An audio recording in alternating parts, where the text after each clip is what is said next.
He was the wizard of 1,000 kings, and I chanced to meet him one night wandering.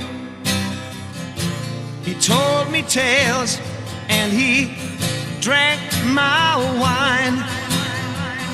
Me and my magic man kind of feel